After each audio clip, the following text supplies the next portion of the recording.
I cannot tell you how excited I was to play this game. It was one of those games that I've wanted to play since I was a kid, going to buy PlayStation Magazine and seeing the full page, full color ads for this game. Champions of Norrath, Homeworld, and Sphinx and the Cursed Mummy were like my must-have plays. But I didn't get to play them for one reason or another, but now I have. I've played Sphinx and the Cursed Mummy, I played this, and Homeworld is next, and I'm ready to dig in and tell you guys about Champions of Norrath.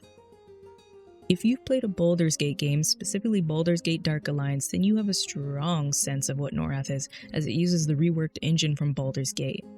Also, if you played anything EverQuest, then you're more than likely going to enjoy this game as it's set completely in the EverQuest universe.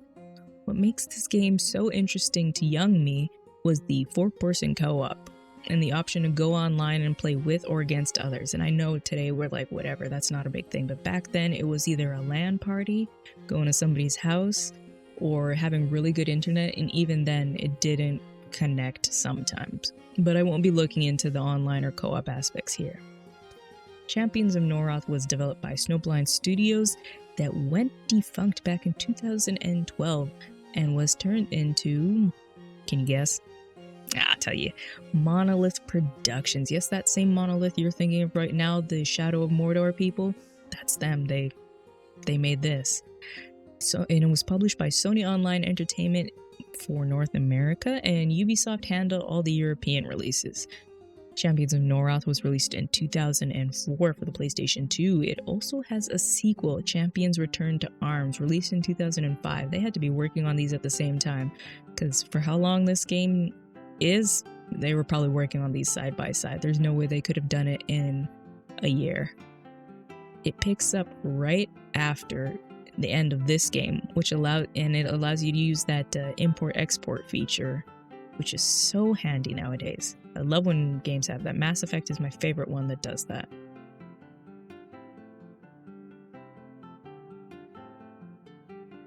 I was surprised that this game, I should say, was 5 acts, which is not rare, but it's very unseen today. A lot of games are 3 acts, maybe 4.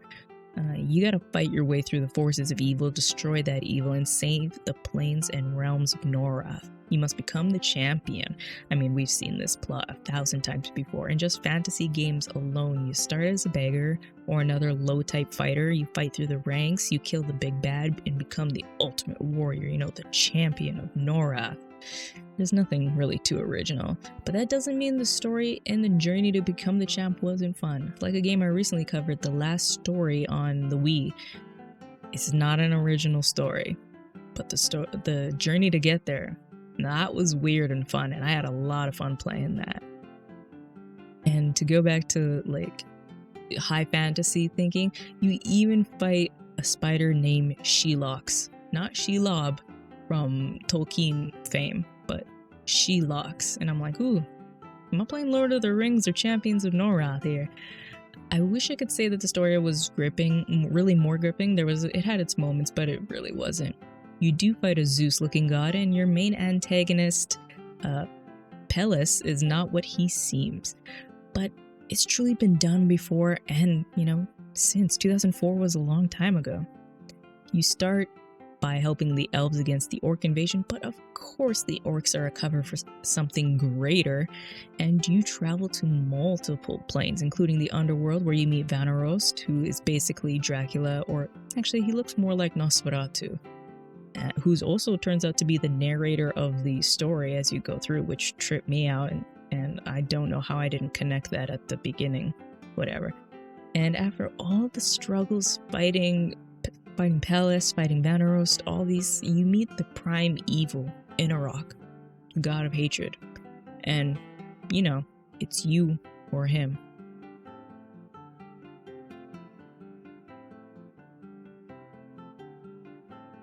My computer can handle a lot of stuff I throw at it. It handles some of the toughest emulators out there, like the Dreamcast emulator can be kind of difficult to run.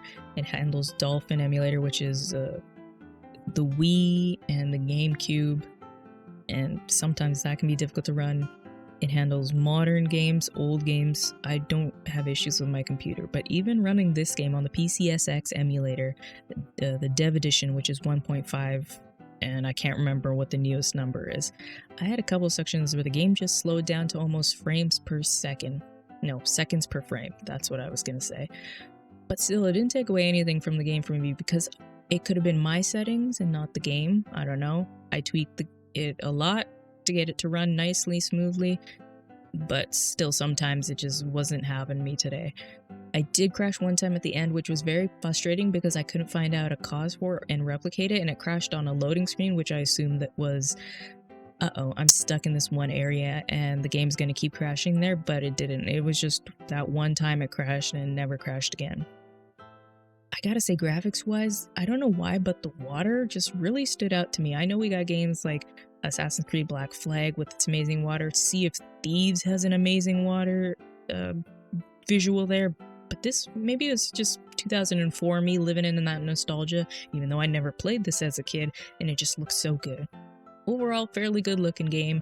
Each environment is varied, from the snow-covered lands to the plains of air, which are like the heavens, and everything has its own feel, look, music to it. You have an over-the-head, over at an angle, kind of like a Diablo camera. You can zoom in and out, and you can rotate 360 around your camera, which does make it different from a Diablo because that's a fixed camera. I actually happen to like it. You guys know I'm a stickler about cameras, and a camera can make or break a game. I hate having to fight a camera. A camera that I had to fight a lot was back in Batman. Batman Begins. Ooh, that game made you fight the camera like with everything, whatever. It feels like dungeon crawlers, though, have some of the worst cameras out there. I don't know why.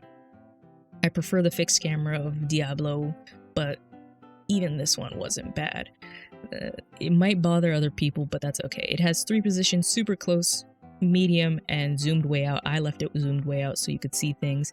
I did notice one thing about the female NPC characters is they have that standard typical high fantasy version of armor, which means bikinis, like Vanarost's concubine or wife or whatever she was had that bikini that protected almost nothing, and maybe it was just my eyes, but there was a slight jiggle physics to the chests. I don't know why, but the models look good. You could tell what everything was.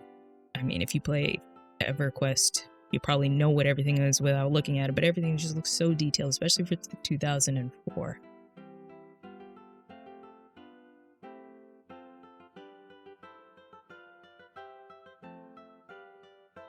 So judging by gameplay, and from what I've told you, you probably picked up this as a hack and slash dungeon crawler RPG game with some magic elements.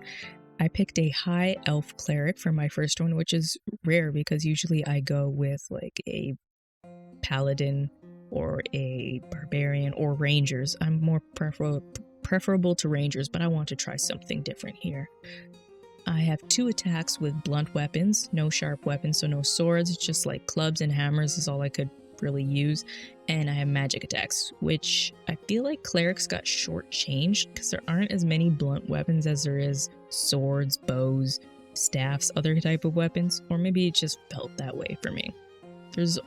The only really powerful weapon that I got was in the last 3 hours of the game, and then once you find that decent weapon, you hold on to it like it's gold. I used one weapon for more than half the game because there's just so little to choose from, like blunt weapon wise, for the high elf cleric.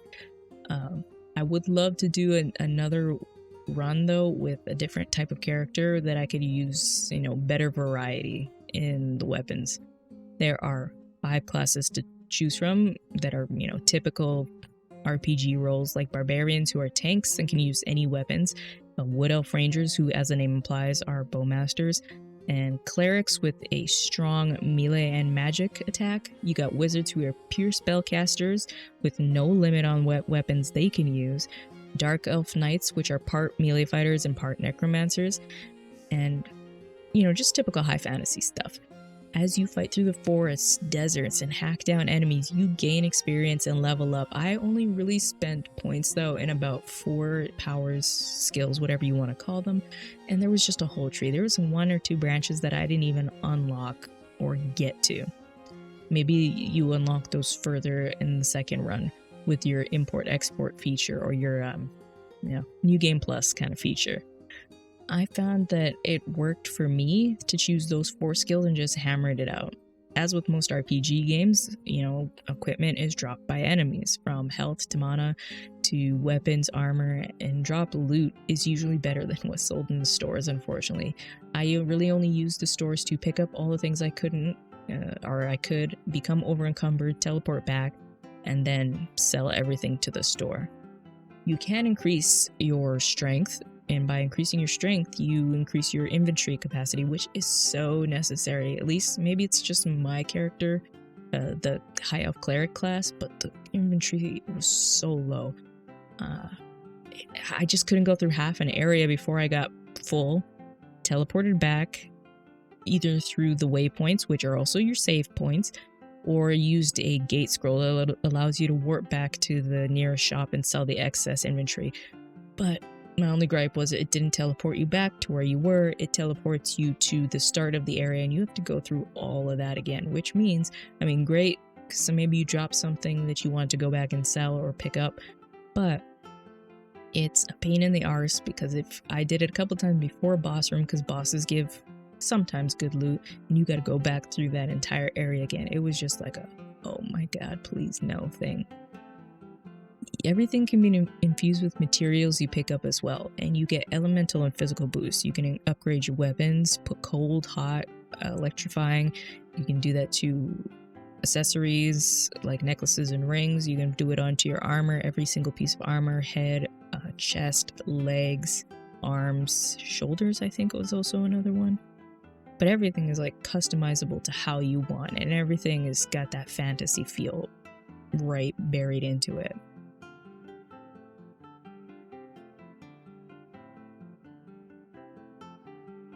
So audio here is just like solid. I expected nothing less from Snowblind, now merged into Monolith and Ubisoft. Your character doesn't speak in cutscenes, but they do talk every so often when they're like over encumbered or something, or they get hurt, or they're out of something. But other than that, the voice acting is a high caliber, and it's very lore appropriate. You don't got a weird voice out of nowhere that just takes you out of it. There's nothing worse than playing any game, especially like fantasy games, where the words and the voices don't fit. I don't know if you guys ever come across that, where it's just a certain voice actor, maybe it's the voice they're doing or the accent they're doing just does not fit in the lore or in the game world, and it's just like, oh, no. The ambient music is so well done. For example, the underwater things are kind of like slightly muffled, and you hear bubbles like bloop, bloop, every so often. It's really cool. And like I said back in the gameplay, every area has its own backing track, its own sounds to it. It's all just so well done. I just can't get over it.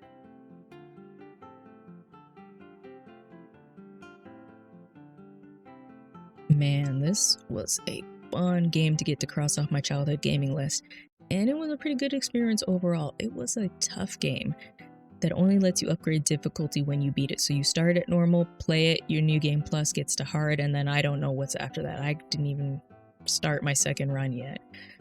But the journey is not an easy one. It's easy to die to minions ganging up on you, or to bosses that have faster attacks and moves than you. It's a problem I come across frequently, where they just move faster than you, either keeping you in a block, or stunning you, knocking you out of the block, and hitting you before you can do anything about it. And maybe it was the High Elf Cleric, maybe it was me, I don't know, but it was very difficult, and I felt like some of the bosses weren't leveled right, and not in like a Dark Souls, Bloodborne, I don't understand the mechanics, so I think it's hard way, in a legit, this doesn't feel right kind of way, But maybe, again, that could be just me. I feel like you don't get to come in some of the boss fights with enough levels as well. Like, they were way harder for the health I had, the skills I had, the weapons I had, the powers I had. It just, something wasn't right. And especially with the linearity of the game, you can totally just decide to skip or maybe miss extra areas and extra exploring, to your detriment though.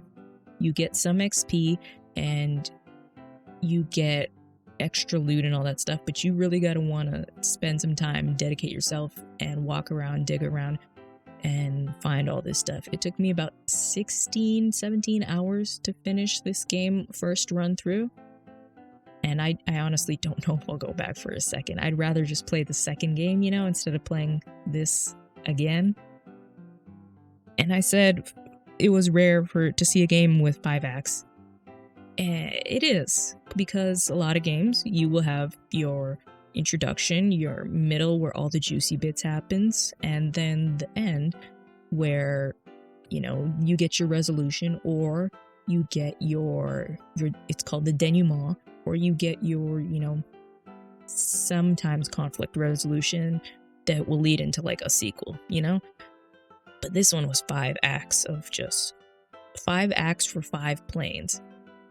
And maybe I'm looking at it the wrong way. The 5 acts technically were 3 acts, because you got your to the middle, you got to your juicy bits, you got your start, your juicy bits in the middle, and then your denouement. But still, this game was longer than I thought it was gonna be. It was a fun game overall, even with some of the bone-crushing difficulty.